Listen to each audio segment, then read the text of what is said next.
बिस्मिल्लाहिर्रहमानिर्रहीम। आज का जो विजिट है ये सखर कैरिजवे जो बन रहा है, जो एक लॉन्ग अवेटेड एक रोड थी, इसका डुअल कैरिजवे बनाया जा रहा है और ये इमरान खान साहब की खास हिदायत पे इसको फौरी तकमील की तरफ ले जाया जा रहा है, जो सी पैक के अंदर भी जाएगा। और ये रोड बनने की वजह से ट्रैफिक पर भी एक बहुत बड़ा इम्पैक्ट आएगा और शहरियों को सहूलत भी मिलेगी और इससे ट्रेड में इजाफा होगा। ये 41 किलोमीटर की रोड है जिसका इफ्तिताह करने आज यहाँ पर मुझे वजीर आजम ने कहा कि तुम चले जाओ। हमारे जो मिनिस्टर कम्युनिकेशन है वो आज नहीं आ सके फ्लाइट की वजह से, वरना उन्होंने भी साथ मेरे इधर आना था, तो अनफॉर्चुनेटली आज वो नहीं आ सके। मैं आज सिर्फ इस काम के लिए आया हूँ और ये जो सड़कों का जाल है जो जहाँ से सिंध रह गया है पंजाब में कंप्लीट हो गया है, उसको फौरी तौर से कंप्लीट करने का इरादा किया है वफाकी हुकूमत ने, वजीर आजम ने। और इंशाअल्लाह जो सखर हैदराबाद का है वो भी फौरी तौर से पाया तकमील पे पहुंचाने की कोशिश है। ये पहला एक उसका मरला है कि हम ये आज जो डुअल कैरिजवे का इफ्तिताह कर रहे हैं, ये उसका पहला मरला है। तो आज मैं सिर्फ इसलिए आया था, लिहाजा आज एक खुशी का दिन है सिंध वालों के लिए, सिंध के लोगों के लिए, सिंध के कारोबारी हल्के के लिए।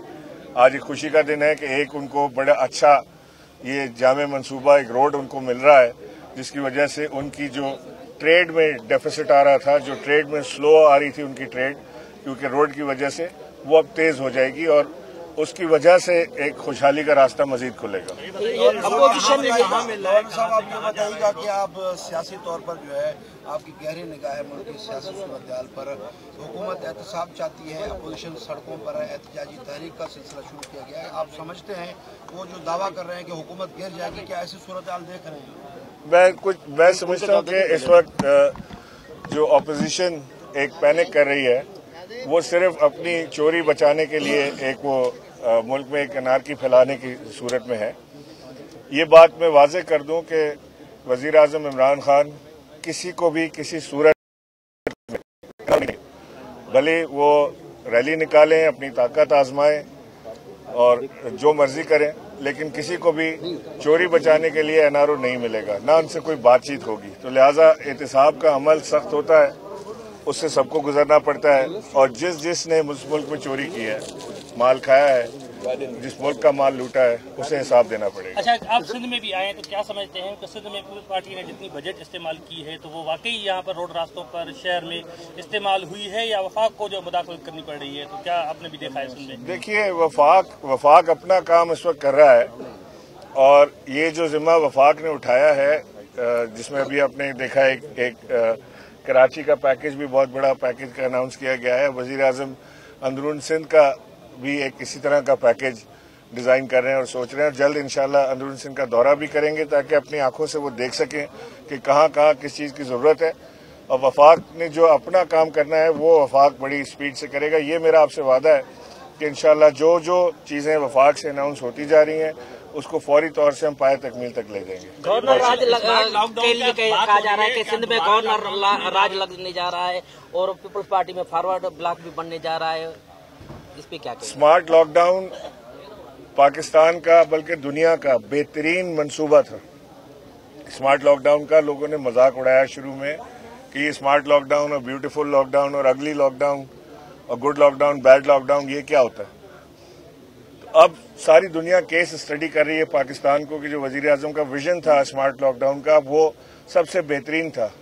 यानी इस वक्त जो एक बरतानवी जरीदे के मुताबिक पाकिस्तान दुनिया का बेहतरीन कोविड-19 को कंट्रोल करने वाला मुल्क बन गया है और इसकी केस स्टडी हो रही है दुनिया में। तो हमें अल्लाह का शुक्र अदा करना चाहिए और इसके साथ साथ हमें अपने वजीर आजम इमरान खान का शुक्रिया अदा करना चाहिए जिसने एक विजनरी लीडरशिप दी, क्योंकि हमारे साथ हिंदुस्तान लगा हुआ है बॉर्डर के साथ, एक जैसा एनवायरनमेंट है, एक जैसा क्लाइमेट है। वहां पर अमवात की तादाद देखें, तकरीबन 1 लाख केसेस रोज होते हैं नए, और यहाँ पर अल्लाह का लाख लाख करम है कि बिल्कुल फर्क एक चीज सामने आई है। तो लिहाजा हमारा स्मार्ट लॉकडाउन एक बेहतरीन तरीका था।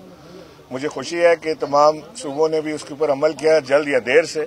जिसने देर की उसने थोड़ा नुकसान ज्यादा किया, लेकिन इंशाल्लाह ये मैं देख रहा हूं कि कोविड-19 की दूसरी कोई लहर यहाँ नहीं आ सकती, नहीं आएगी इंशाअल्लाह। लेकिन अभी ये लोगों को बताना है कि कोविड-19 खत्म नहीं हुआ है, अभी है, तो लिहाजा एहतियात की जरूरत है।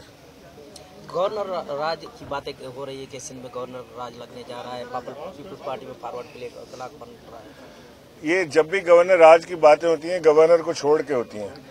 आप लोगों से मुझे पता चलता है गवर्नर राज लगने जा रहा है, गवर्नर को तो नहीं पता होता। तो लिहाजा मैं नहीं समझता कि ऐसी कोई चीज भी अंडर कंसिडरेशन है। ना कोई वजीर आजम इस तरफ सोच रहे हैं, ना कभी वजीर आजम ने मुझसे ऐसी बात की, ना हमारी किसी और लेवल पे इस तरह की कोई बात हुई। तो लिहाजा मैं नहीं समझता कि ऐसी कोई चीज है, कोई खतरा मौजूद नहीं, आराम से काम करें। अच्छा, दिसंबर और जनवरी की बातें हो रही हैं, दिसंबर और जनवरी में क्या कोई खास तब्दीली की तवक्को देख रहे हैं? किस नोयत की तब्दीली होगी? जनवरी में बड़ी तब्दीली आएगी, मौसम की सर्दी होगी उसमें, ये तो मैं प्रेडिक्ट कर सकता हूँ। और जो सियासी अगर आप एतबार से बात कर रहे हैं तो सियासी तब्दीली इस मुल्क के अंदर आप भूल जाएं, इमरान खान की हुकूमत अपने 5 साल मुकम्मल करेगी। जिसकी भी ये ख्वाहिश है वो फिलहाल तो जा अपनी हसरतों पे आंसू बहा के सो जा वाली कहानी है। Thank you.